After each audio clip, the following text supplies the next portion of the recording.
Welcome to BPSC maker. दोस्तों आज 18 दिसंबर 2021 और 18 दिसंबर 2021 से संबंधित बिहार करंट अफेयर्स और साथ ही राष्ट्रीय और अंतर्राष्ट्रीय घटनाओं सहित करंट अफेयर्स के जितने भी प्रश्न बनेंगे उन सभी प्रश्नों को विश्लेषण सहित मैं आपको इस वीडियो में बताऊंगा। लेकिन उससे पहले जो पिछले वीडियो मैंने आपसे प्रश्न पूछा था सबसे पहले उसे देख लेते हैं। तो पिछले वीडियो का हमारा प्रश्न था कि हाल ही में जमुई के विधायक श्रेयसी सिंह 64वीं नेशनल शूटिंग चैंपियनशिप में बिहार के लिए कौन सी बार स्वर्ण पदक जीतकर इतिहास रच दिया है। इस प्रश्न के बारे में कंप्लीट जानकारी मैंने आपको दिया था और बताया था इस प्रश्न का राइट आंसर होगा दूसरी बार। श्रेयसी सिंह ने दूसरी बार ये स्वर्ण पदक को अपने नाम किया है और आपको ये ध्यान रखना 64वीं नेशनल शूटिंग चैंपियनशिप का ये पहला पदक था इनका। कुल मिलाकर 2 स्वर्ण पदक बिहार के लिए अब तक इन्होंने अपने नाम किया है और ध्यान दीजिएगा ऑप्शन नंबर ए इस प्रश्न का राइट आंसर होगा।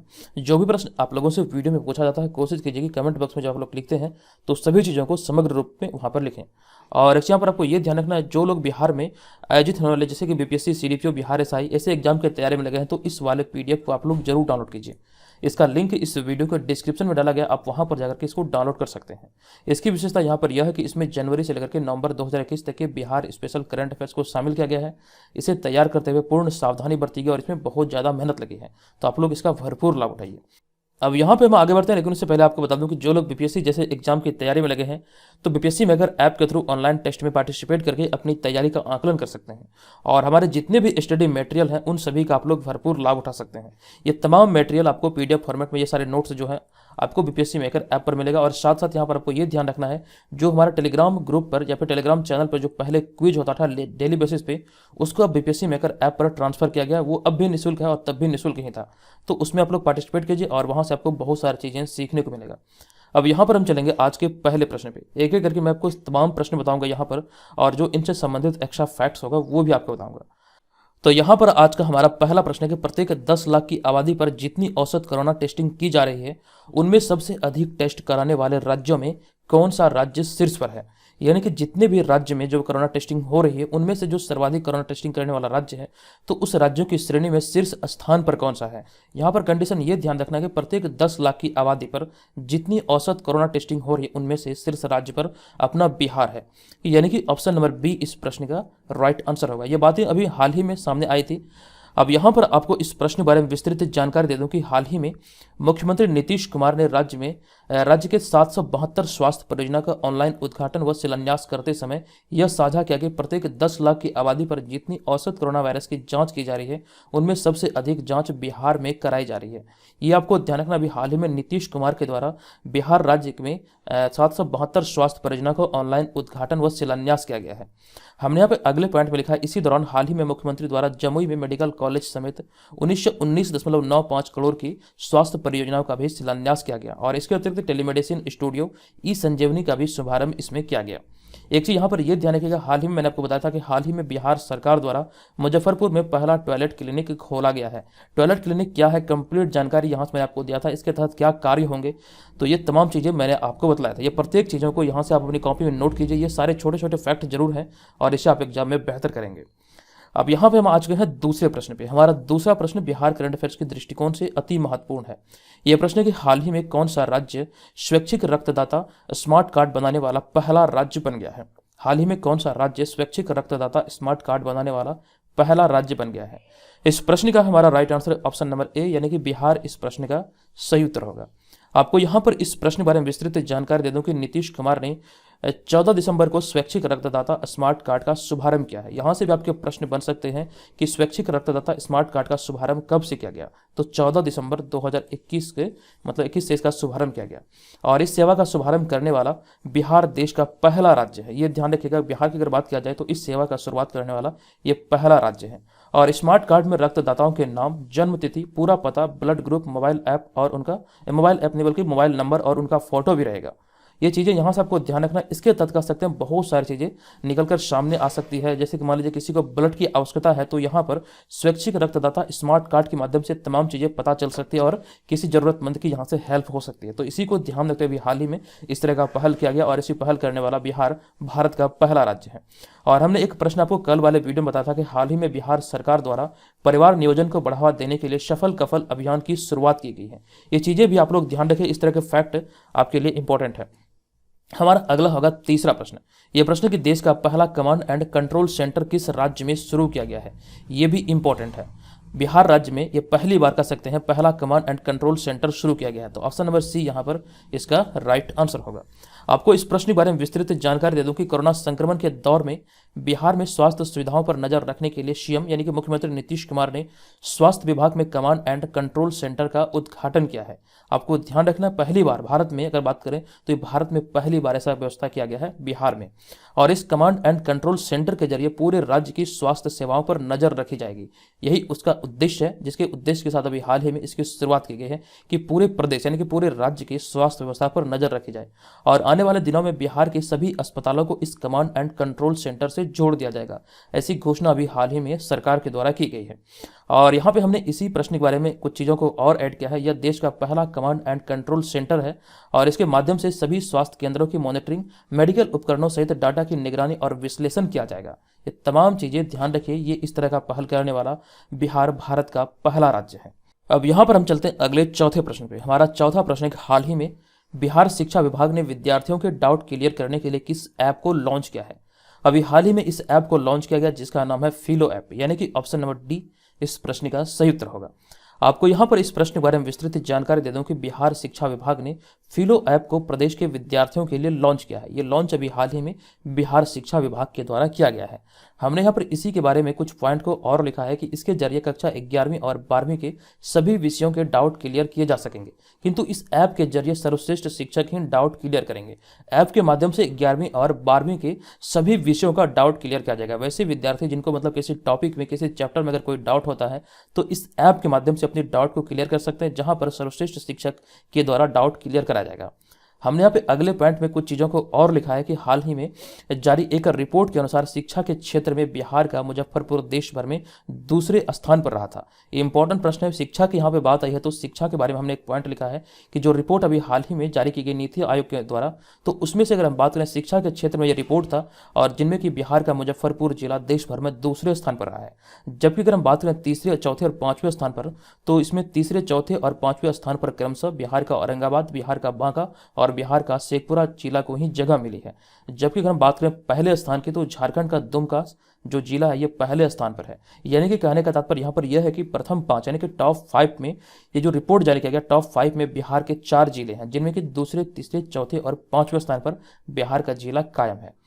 अब यहाँ पर अगले प्रश्न पे जाने से पहले कुछ बातें ऐसी है जो कि मैं आप लोगों के साथ मजबूरन शेयर कर रहा हूँ। देखिए, कुछ चीज़ें ऐसी है जो कि आपको भी जानना चाहिए, इसलिए मैं यहाँ पर आपको ये सारी चीज़ें बता रहा हूँ।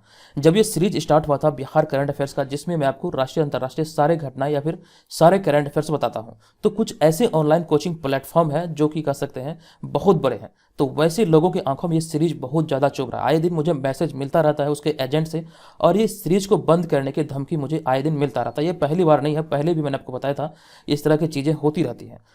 अब यहाँ पर देखिए, दुख वाली बात यह है कि ये सारा जो कंटेंट आप इस चैनल के माध्यम से देखते हैं या फिर जो आपको प्राप्त होता है एप्लीकेशन के थ्रू, ये सारा का सारा हमारा है, हमारे द्वारा ये तैयार होता है और यहाँ पर कह सकते हैं इसका कॉपीराइट हमारा है। दूसरे चैनल का यहाँ पर कोई भी कंटेंट को नहीं दिया जाता आपको, इसके बावजूद भी उसकी आंखों में चुभता है और इसका अपोज करते हैं, जिससे कि मतलब कह सकते हैं इसका सीधा सीधा तात्पर्य यह होता है कि उसका बिजनेस को मतलब कह सकते हैं भारी लॉस हो रहा है। करंट अफेयर्स एक बहुत बड़ा सेक्शन होता है और बहुत सारे ऑनलाइन कोचिंग प्लेटफॉर्म इसका बहुत ज़्यादा अमाउंट मतलब कह सकते हैं चार्ज करते हैं, तो इसलिए उन लोगों को बहुत ज़्यादा क्षति हो रही है, जिस कारण से इसको बंद करने की मतलब कह सकते हैं ऐसी बातें मुझे आए दिन सुननी पड़ती है। अब यहाँ पर आप लोगों से एक गुजारिश है, आप लोग से ध्यान से सुनिएगा। बीपीएससी मेकर चैनल के माध्यम से जो आप लोगों को ये मतलब कह सकते हैं समग्र विश्लेषण सहित जो करंट अफेयर्स का वीडियो प्रोवाइड किया जाता है, हो सकता है आने वाले दिनों में बीपीएससी मेकर चैनल यूट्यूब पे अवेलेबल ही ना हो, तो ऐसे में मुझे आपकी सख्त जरूरत पड़ सकती है, क्योंकि यहाँ पर बहुत सारे लोग इसके पीछे लगे हुए हैं कि किसी भी प्रकार इसको बंद किया जाए। तो ऐसे में एक विकल्प बचता है कि जो मतलब कह सकते हैं सोशल मीडिया प्लेटफॉर्म है, अगर वहाँ पे हमारी फैन फॉलोइंग ज़्यादा होती तो वहाँ से हम लोग बहुत सारा मतलब कह सकते हैं आवाज़ उठा सकते हैं। हमने देखा कि पिछले दिनों में कई सारे यूट्यूब चैनल पर ऐसी कह सकते हैं आपदा आई है, तो ऑडियंस के बल पे ही उस यूट्यूब चैनल को वापस लाया गया। तो आप लोगों से बस इतनी सी रिक्वेस्ट है, आप लोग जिस भी सोशल मीडिया प्लेटफॉर्म पर मतलब अपना अकाउंट है या फिर आप वहाँ पर इसको इस्तेमाल करते हैं, तो आप लोग वहाँ पर बीपीएससी मेकर ऐप को जरूर फॉलो करें। मोस्ट इंपॉर्टेंट यहाँ पर यह होगा कि आप लोग हमें ट्विटर पर फॉलो करें। जो लोग ट्विटर चलाते हैं तो ट्विटर पर हमें फॉलो कर सकते हैं। देखिए, यहाँ पर ध्यान रखिएगा, जो लोग हमें सच में मानते हैं, जो लोग हमें समझते हैं कि मैं आप लोगों के लिए मेहनत करता हूँ, तो प्लीज़ आप लोग हमें फॉलो जरूर कीजिएगा। किसी भी वक्त, किसी भी समय, किसी भी दिन आपका मुझे ज़रूरत पड़ सकता है, तो आपके मतलब सहयोग से, आपके प्यार से इसे वापस लाने में मतलब इसे सक्षम बनाया जा सकता है।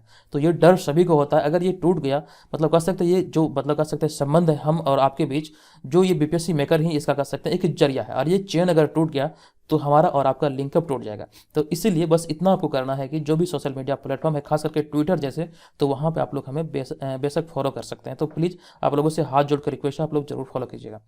अब यहाँ पर हम चलते हैं पांचवा प्रश्न पे। हमारा पांचवा प्रश्न है कि हाल ही में एडीबी अर्थात एशियन डेवलपमेंट बैंक ने भारत की आर्थिक वृद्धि दर का अनुमान कितना तय कर दिया है।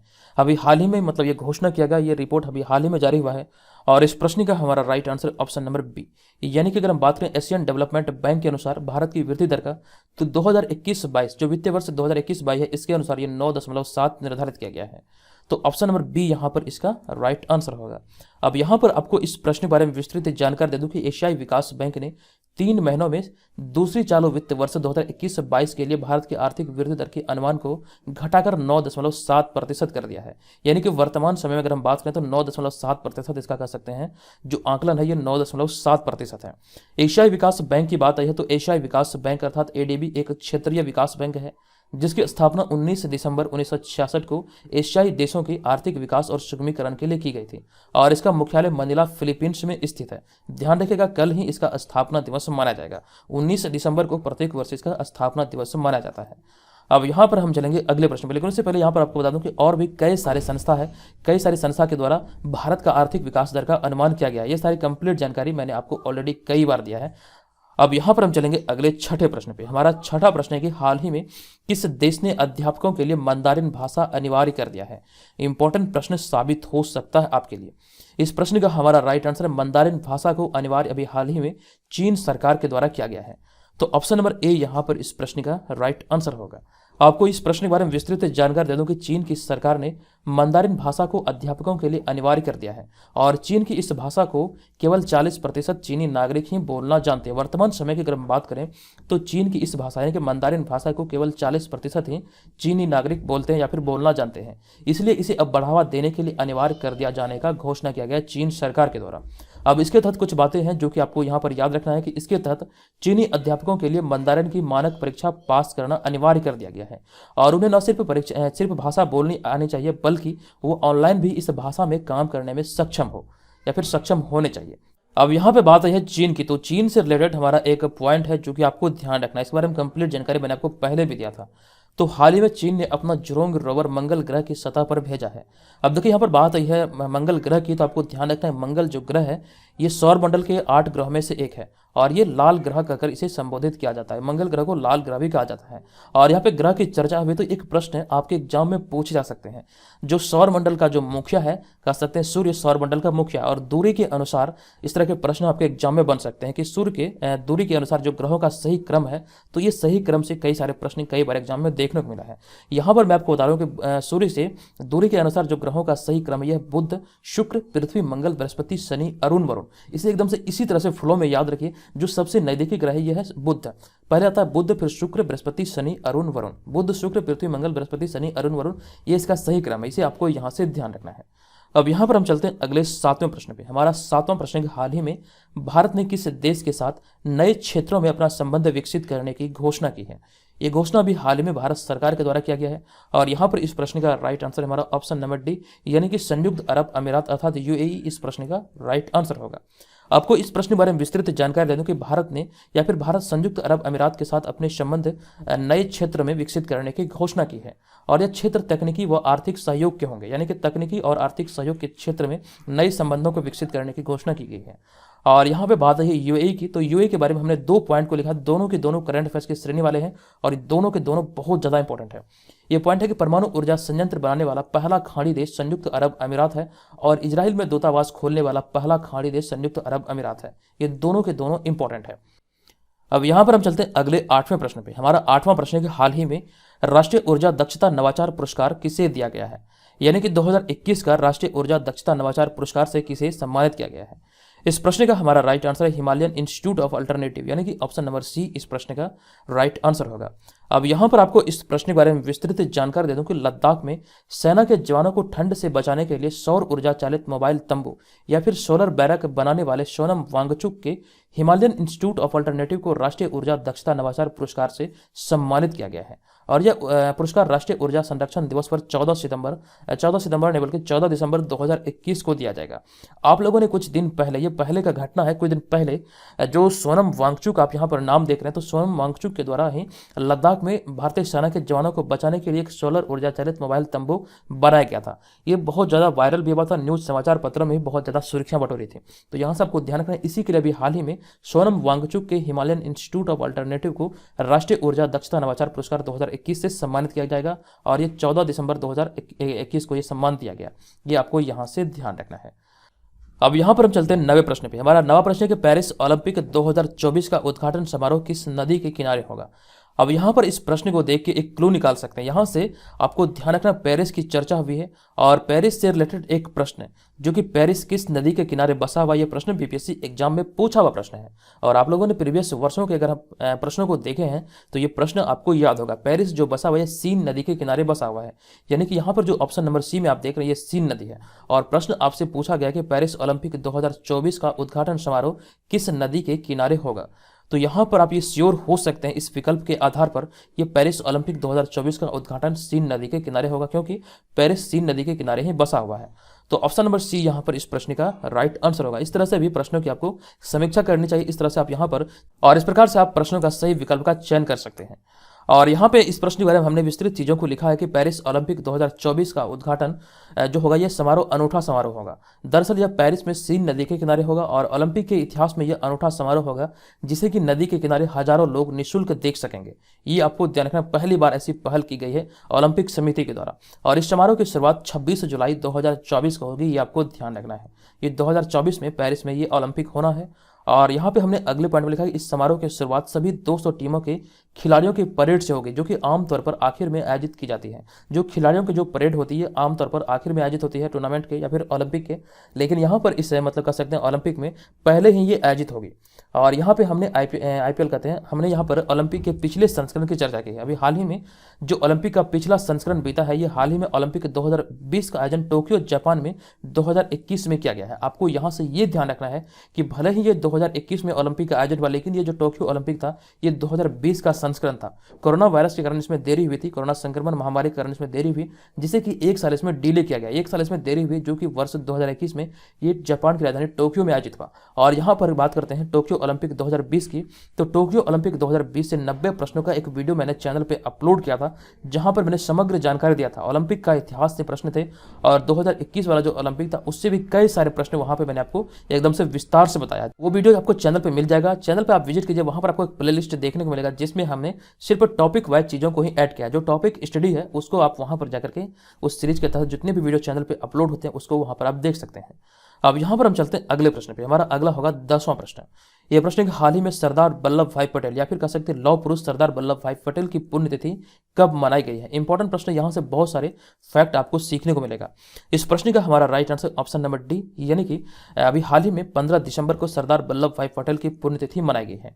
अब यहाँ पर बहुत सारे पॉइंट है जो कि एग्जाम के दृष्टिकोण से महत्वपूर्ण है। सभी चीज़ों को हम लोग एकदम से विस्तार से देखते हैं। आपको बता दूं कि हाल ही में 15 दिसंबर 2021 को सरदार वल्लभ भाई पटेल की 71वीं पुण्यतिथि मनाई गई है। ये आपको यहाँ से ध्यान रखना है। अगर हम बात करें सरदार वल्लभ भाई पटेल के जन्म की, तो सरदार वल्लभ भाई पटेल का जन्म 31 अक्टूबर 1875 को हुआ था और वे भारत के महान स्वतंत्रता सेनानी और पहले उप प्रधानमंत्री तथा गृह मंत्री थे। ये आपको यहाँ से ध्यान रखना है। भारत के पहले उप प्रधानमंत्री और गृह मंत्री कौन थे, तो ये थे सरदार वल्लभ भाई पटेल, जिसे कि आमतौर पर लौह पुरुष के नाम से जाना जाता है। हमने यहाँ पर अगले पॉइंट में इनके कार्यकाल के बारे में लिखा है कि वे 15 अगस्त 1947 यानी कि आज़ादी से लेकर के 15 दिसंबर 1950 तक देश के पहले गृह मंत्री तथा उप प्रधानमंत्री रहे थे।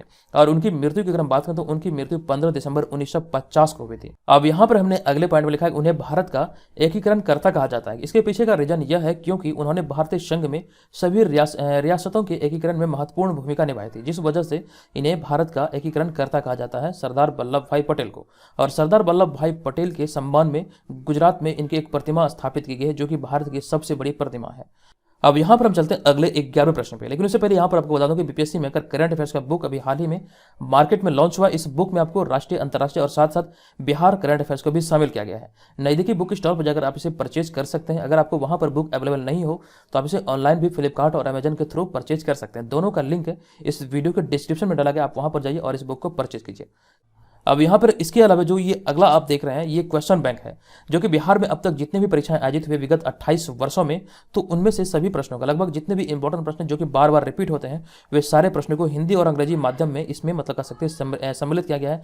और इसकी विशेषता यहाँ पर यह है कि आपको पीडीएफ फॉर्मेट में ये आपको मिल रहा है। आपको ध्यान रखना ये पीडीएफ फॉर्मेट में है, इसका लिंक इस वीडियो के डिस्क्रिप्शन में, आप वहाँ पर जाकर के इसको डाउनलोड कर सकते हैं। ये आपके लिए बहुत ज़्यादा उपयोगी हो सकता है, यहाँ से आपको बहुत सारी चीज़ें सीखने को मिल सकती है और आप ये जान सकते हैं कि प्रीवियस वर्षों में किस प्रकार से यहाँ पर प्रश्न पूछे गए। और आपको ये ध्यान रखना ये इसमें जो 2500 प्लस प्रश्न है ये सारे के सारे वन लाइनर है और ये हिंदी और अंग्रेजी दोनों भाषा में है। अब यहाँ पे हमारा अगला होगा 11वां प्रश्न। यह प्रश्न एक हाल ही में भारतीय मूल की किस महिला को फ्रेंच लग्जरी ब्रांड चैनल का सीईओ नियुक्त किया गया है। इंपॉर्टेंट प्रश्न और इस प्रश्न का हमारा right answer option number A यानी कि लीना नायर इसका राइट आंसर होगा। आपको यहाँ पर इस प्रश्न के बारे में विस्तृत जानकारी दे दूं कि भारतीय मूल की लीना नायर को फ्रेंच लग्जरी ब्रांड चैनल का सीईओ नियुक्त किया गया है। आप जो यहाँ पर इस इमेज में देख रहे हैं यही है लीना नायर। अब यहाँ पे अगले पॉइंट में हमने लीना नायर से संबंधित कुछ चीज़ों को लिखा है, यहाँ से आपके प्रश्न बनने की संभावना है। तो लीना नायर ने 30 साल पहले हिंदुस्तान यूनिलीवर में एक प्रबंधन प्रशिक्षु के रूप में अपना करियर शुरू किया था और बाद में वह हिंदुस्तान यूनिलीवर में प्रबंधन समिति में पहली महिला बनी थी। यानी कि जो हिंदुस्तान यूनिलीवर की प्रबंधन समिति थी उनमें पहली महिला सदस्य बनी थी ये लीना नायर। और हमने अगले पॉइंट में लिखा कि हाल ही में भारतीय मूल के पराग अग्रवाल कुछ हफ्ते पहले अमेरिका स्थित सोशल मीडिया ट्विटर के नए सीईओ के रूप में नियुक्त होने के कारण चर्चे में थे। आपको ध्यान रखना कि अभी वर्तमान में ट्विटर के जो सीईओ है ये है पराग अग्रवाल, ये आपको ध्यान रखना। इसकी जानकारी मैंने आपको एकदम से विस्तार पूर्वक दिया था। हमारा यहाँ पे अगला होगा 12वां प्रश्न। यह प्रश्न हाल ही में राष्ट्रपति रामनाथ कोविंद ने किस देश की 3 दिवसीय राजकीय यात्रा शुरू की है। इस तरह के प्रश्न इंपॉर्टेंट होते हैं, जो राजकीय यात्रा जो होता है यहाँ से आपके प्रश्न बनते हैं। इस प्रश्न का हमारा right answer option number D यानी कि बांग्लादेश की राजकीय यात्रा पर है।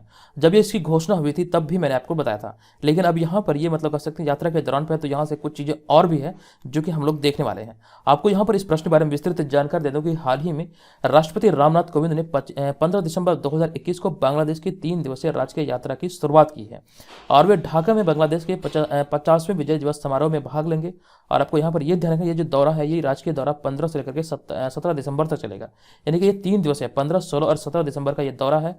और यहाँ पे हमने अगले पॉइंट में लिखा कि बांग्लादेश विजय दिवस परेड में भारतीय सशस्त्र बलों के या फिर भारतीय सशस्त्र बलों से 122 सदस्यीय त्रिसेवा दल शामिल होगा। ये आपको ध्यान रखना भी हाल ही में बांग्लादेश 50वें विजय दिवस समारोह मना रहा है, जिसमें कि भारतीय सेना भी इसमें शामिल हो रही है। और इस विजय दिवस समारोह या फिर इस वर्ष विजय दिवस समारोह बांग्लादेश की स्वतंत्रता की स्वर्ण जयंती और भारत और बांग्लादेश के बीच राजनीतिक संबंधों की स्थापना की 50 साल पूरे होने के उपलक्ष्य में मनाया जा रहा है। और यहाँ पे हमने अगले पॉइंट में लिखा है कोविड-19 महामारी के प्रकोप के बाद राष्ट्रपति रामनाथ कोविंद की यह पहली विदेश यात्रा है।